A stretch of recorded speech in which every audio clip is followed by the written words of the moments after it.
World economic forum ने 2025 तक पाकिस्तान के लिए 10 बड़े खतरात की पेशेंगोई कर दी है। उन्होंने निशानदेही की है कि पाकिस्तान को अगले आने वाले सालों में यानी 2025 तक किन बड़े खतरात का सामना करना पड़ सकता है।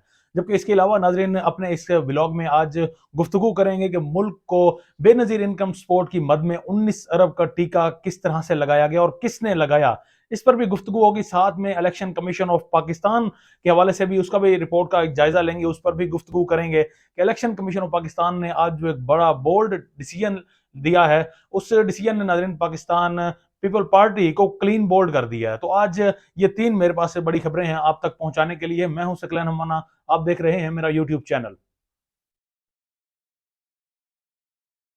नाजरीन अपनी वीडियो का आगाज करते हैं। सबसे पहले नाजरीन वर्ल्ड इकोनॉमिक फोरम ने 2025 तक पाकिस्तान को आने वाले 10 बड़े खतरात की पेशंगोई की है, उन्होंने निशानदेही की है। तो इस पर सबसे पहले गुफ्तगू करते हैं। सबसे पहला खतरा जो उनकी जानिब से बताया गया है वो है डिफॉल्ट का खतरा।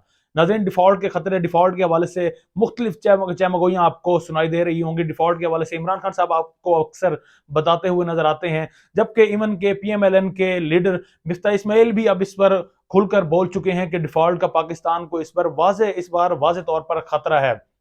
नाजरीन डिफॉल्ट की रेशो जब PTI का दौरे हुकूमत था यानी 3.5 साल दौरे हुकूमत में डिफॉल्ट की रेशो ओनली 4% थी, जो कि अब इंक्रीज होकर इस वक्त तकरीबन 70% तक पहुंच चुकी है। इन 8.5 से 9 माह में पाकिस्तान की इस तरह से मुआशी बदहाली की गई कि पाकिस्तान अब डिफॉल्ट के दहाने खड़ा है। इससे पहले भी नाजरीन डिफॉल्ट हो चुका है पाकिस्तान 1998 में, और उस वक्त भी 2 तिहाई से अक्सरियत के साथ नवाज शरीफ पाकिस्तान के वजीर आजम थे। लेकिन अब नवाज शरीफ वजीर आजम तो नहीं है, लेकिन उनके भाई इस वक्त जरूर इक्तदार पर बरसरे इक्तदार हैं।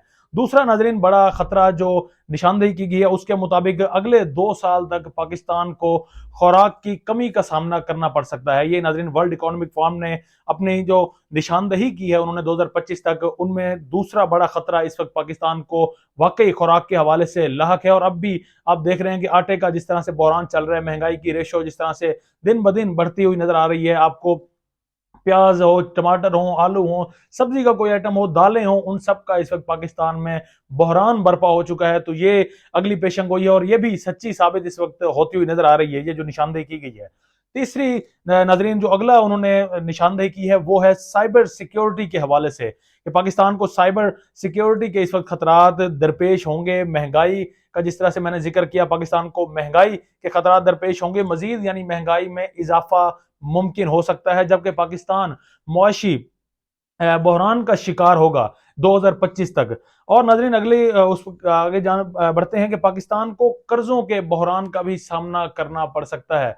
नाजरीन इस वक्त सूरत हाल बिल्कुल वाजे है कि IMF की जानिब से भी पाकिस्तान को बड़ा लटकाया जा रहा है इस मामले को बार बार। इवन के इसहाक डार, मिफ्ता इस्माइल, इन्होंने अपनी भरपूर कोशिशें की कि IMF से जो अगली किस्त है वो जारी करवाई जा सके, लेकिन अभी तक अगली किस्त जारी नहीं की गई IMF की जानिब से। और उनकी जानिब से जो सख्त शराइत लागू करने के लिए कहा जा रहा है, अगर नाजरीन वो शराइत मान ली जाती हैं तो गरीब बेचारा बड़ा मुतासिर होगा, गरीब मजीद पिस कर रह जाएगा। तो इसी हवाले से नाजरीन ये कहा जा रहा है 2025 तक पाकिस्तान को कर्जों के बहरान का भी सामना करना पड़ सकता है। जबकि नाजरीन आगे बढ़ते हैं कि खित्ते के ममालिक में आबी वसाइल को नाजरीन इलाकाई तनाजात में बतौर हथियार इस्तेमाल किया जा सकता है। नाजरीन हमने सिंध तास मुआहदा किया था इंडिया के साथ, लेकिन उसके बावजूद आज तक इंडिया की जानिब से उस मुआहदे की पासदारी नहीं की गई। अक्सर देखने में आता है कि कभी सिंध का हमारा पानी रोक लिया जाता है, चनाब का पानी रोक लिया जाता है, और या कभी समटाइम ऐसा होता है कि जिस तरह से सैलाब 2010 में सैलाब ने तबाही मचाई, या रिसेंटली जो पाकिस्तान में सैलाब ने तबाही बर्पा की है, तो इंडिया अक्सर जब वाफिर मिकदार में उनके पास पानी जमा हो जाता है, डैम्स भी इवन के उन्होंने वहां पर बना रखे हैं, तो पानी को छोड़ा जाता है, जिससे पाकिस्तान तकरीबन इस बार नाजरीन सिंध तो ऑलमोस्ट पूरा डूब चुका था, पंजाब में भी बड़ी तबाही मची है। तो पाकिस्तान को फ्लड का जो खतरा है वो उसका खतरा लाक होता है, पाकिस्तान को उसका सामना करना पड़ता है।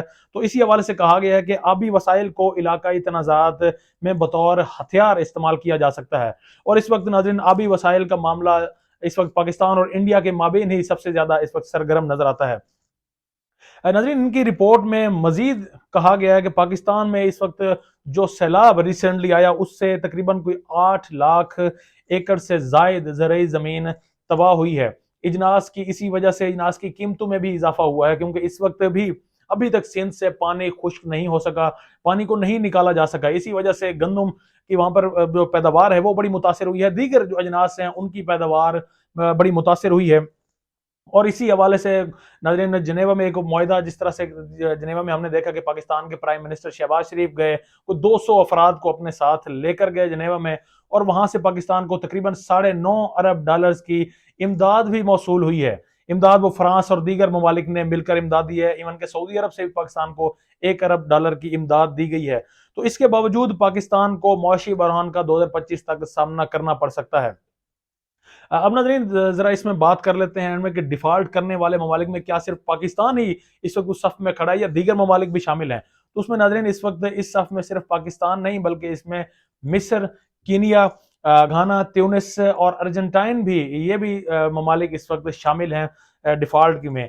लेकिन सिर्फ और सिर्फ पीडीएम पर हम लोग इस वक्त कहते हैं कि पीडीएम की वजह से डिफॉल्ट का खतरा बढ़ा है, तो शायद मिस्र में भी पीडीएम की तर्ज हुकूमत, जिस तरह से पाकिस्तान में पीडीएम हुकूमत कर रही है, शायद वहां पर भी इस तर्ज की कोई हुकूमत होगी जिसकी वजह से ये बाकी दीगर ममालिक को भी खतरात इस वक्त लाहक हैं।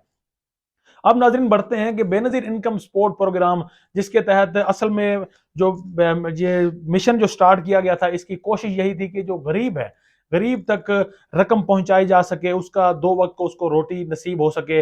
लेकिन नाजरीन उसमें भी बड़ी बेज़ाब्तियां नजर आई हैं। तकरीबन 19 अरब रुपए का इसमें घपला किया गया है, पाकिस्तानी कौमी खजाने को लूटा गया है। लेकिन नाज़रीन अफसोस के साथ कहना पड़ रहा है कि ये लूटने वाले सरकारी मुलाजमीन थे जिन पर हम ट्रस्ट करते हैं। उन्हीं सरकारी मुलाजमीन ने तकरीबन 1,43,000 सरकारी मुलाजमीन ने नाज़रीन बेनज़ीर इनकम सपोर्ट प्रोग्राम से गैर कानूनी तौर पर 19 अरब रुपए वसूल किए। यानी इन्होंने नाज़रीन डाका डाला है उन गरीबों, उन मुस्तहकीन के हक पर के जो बेचारे 2 वक्त की, इवन के 1 वक्त की भी रोटी से महरूम हैं, जिन्हें छत नसीब नहीं, जो रोडों सड़कों पर रहने पर मजबूर हैं। इन्होंने उनके हक पर डाका डाला और सिर्फ अपनी जेबें भरी हैं। तो 19 अरब नाजरीन बहुत बड़ी रकम है, उसमें बेजाब्तगियां आप देखें, बेनजीर इनकम सपोर्ट प्रोग्राम में इतनी बेजाब्तगियां नजर आई हैं। और नाजरीन ये जो रिपोर्ट है, ये FIA की मुकम्मल इंक्वायरी रिपोर्ट है, जो कि इमरान खान साहब ने अपने दौरे हुकूमत में कहा था कि इस पर मुकम्मल तफ्तीश होनी चाहिए। ये पीपल पार्टी और नून लीग के दौरे हुकूमत की एक मुकम्मल जामे रिपोर्ट अब तरतीब दी गई है, जिसके मुताबिक 19 अरब का कौम को टीका लगाया है, और टीका लगाया गया है सरकारी मुलाजमीन की जानिब से।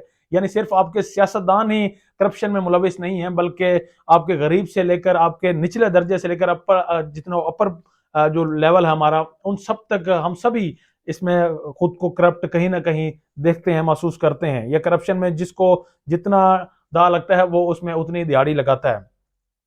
तो नजरीन अब इसी हवाले से जो एहसास प्रोग्राम स्टार्ट किया गया था इमरान खान की जानिब से, उसमें सानिया निस्तर बड़ा जबरदस्त इकदाम उनकी जानिब से उठाए गए थे, जबरदस्त काम किया गया था सानिया निस्तर की जानिब से। लेकिन अफसोस के साथ एक मरतबा फिर से पीडीएम की गवर्नमेंट आई और वो मामला भी अब इस वक्त इल्तवा का शिकार है। इवन के मरियम नवाज ने तो यहाँ तक कहा था कि उस मामले को, खुसूसन सेहत कार्ड कार्ड के प्रोग्राम को, इनको रोका जाए, क्योंकि इनकी वजह से जो गरीब लोगों तक पैसा पहुंच रहा था, उनके माइंड में तो यही था कि एहसास प्रोग्राम इमरान खान ने शुरू किया तो ये लोग बाद में इमरान खान को ही सपोर्ट करेंगे, इमरान खान को ही वोट देंगे। तो ये लोग मेंटली इतने इस लेवल तक गिर चुके हैं। अब नजरीन तीसरी खबर अपनी ऐड करते हैं इलेक्शन कमीशन ऑफ पाकिस्तान की जानिब से। अक्सर कहा जाता है इलेक्शन कमीशन ऑफ पाकिस्तान जानिबदारी का मुजाहिरा करता है, पाकिस्तान तहरीक इंसाफ की जानिब से बड़े इल्जामात लगाए जाते हैं इलेक्शन कमीशन ऑफ पाकिस्तान पर कि ये जानिबदार होकर सिर्फ और सिर्फ पीडीएम का साथ दे रहा है, गैर जानिबदारी का मुजाहिरा नहीं कर रहा है इलेक्शन कमीशन ऑफ पाकिस्तान। इसी वजह से नाजरीन इमरान खान भी हो, चाहे वो कोई भी पीटीआई का इस वक्त रहनुमा हो, वो सिर्फ और सिर्फ यही कहा जाता है कि हमें मजबूर किया गया उस वक्त की एस्टेब्लिशमेंट ने कि इलेक्शन कमीशन ऑफ पाकिस्तान के चेयरमैन इलेक्शन कमिश्नर राजा सिकंदर का उस वक्त इंतखाब एस्टेब्लिशमेंट की वजह से हुआ था। तो ये इस वक्त मुकम्मल तौर पर पीडीएम का हिमायती है। लेकिन उसने नाजरीन आज बड़ा जबरदस्त और एक बोल्ड इकदाम, एक बोल्ड डिसीजन लिया है इलेक्शन कमीशन ऑफ पाकिस्तान ने, जिसने पीपी को क्लीन बोल्ड कर दिया। नाजरीन कराची से मुतालिक जो बल्दिया इंतखाबात हैं, सिंध से मुतालिक बल्दिया इंतखाबात की असल में ये खबर है कि 15 जनवरी को बल्दिया इंतखाबात होने थे सिंध में। इस हवाले से पीपी भी तैयारियां अपनी मुकम्मल कर चुकी थी, लेकिन एमक्यूएम बार बार इस मामले में कह रही थी कि उन्हें एतराजात हैं और अभी 15 जनवरी को इलेक्शन ना करवाए जाएं। तो इस हवाले से नाजरीन, चूंकि MQM की ही वजह से इस वक्त आपके प्राइम मिनिस्टर शहबाज शरीफ अपनी कुर्सी पर विराजमान है। इस वक्त PDM का जो एक मुरब्बा तैयार किया गया कोई 16 जमातों का, ये सिर्फ MQM की मरहून मिन्नत है या बाप पार्टी के दीगर जमातों की मरहून मिन्नत है।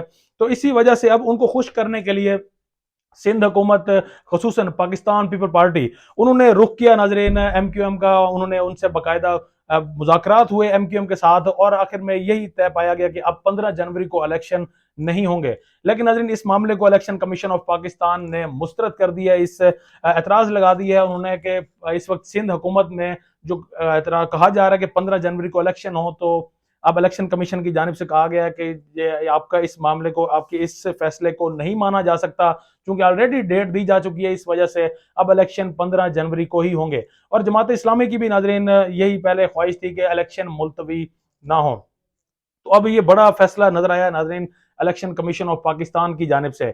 अब इस पर देखते हैं कि क्या कानूनी और आईनी तरीका इख्तियार किया जाता है पाकिस्तान पीपल पार्टी की जानिब से, MQM की जानिब से, कि किस तरीके से 15 जनवरी को इलेक्शन को रुकवाया जाए। नाजरीन, इनके लिए मेरे ख्याल में कोई भी अगर कोई गैर आईनी काम करते हैं, इनके लिए कोई नया नहीं है, क्योंकि 31 जनवरी को इस्लामाबाद हाईकोर्ट ने जिस तरह से डिसीजन दिया था कि 31 जनवरी को हर सूरत इलेक्शन कमीशन ऑफ पाकिस्तान और PDM की गवर्नमेंट, वफाकी हुकूमत, वो इस्लामाबाद में बल्दिया इंतखाबात कराएगी। लेकिन उसके बाद हमने देखा जिस तरीके से 31 जनवरी को इलेक्शन कमीशन ऑफ पाकिस्तान ने ना सिर्फ अपना अमले को नहीं भेजा, बल्कि वफाकी हुकूमत ने सिक्योरिटी देने से भी गुरेज किया। उन्होंने ऐलान किया कि वो सिक्योरिटी नहीं प्रोवाइड कर सकते। इसी वजह से 31 जनवरी को इस्लामाबाद हाई कोर्ट के फैसले को मानने से इनकार किया गया, और इस्लामाबाद में बल्दिया इंतखाबात अब इल्तवा का शिकार हैं। तो नाज़रीन, इस फैसले को भी अब देखना होगा कि अब वफाकी हुकूमत की जानिब से या सिंध हुकूमत की जानिब से इस पर क्या इकदाम उठाया जाता है, क्या 15 जनवरी को इलेक्शन हो पाएंगे। मजीद इस पर नाज़रीन गुफ्तगू करेंगे, तब तक के लिए अपने मेज़बान सकलैन अमाना को इजाज़त दें। अल्लाह निगहबान।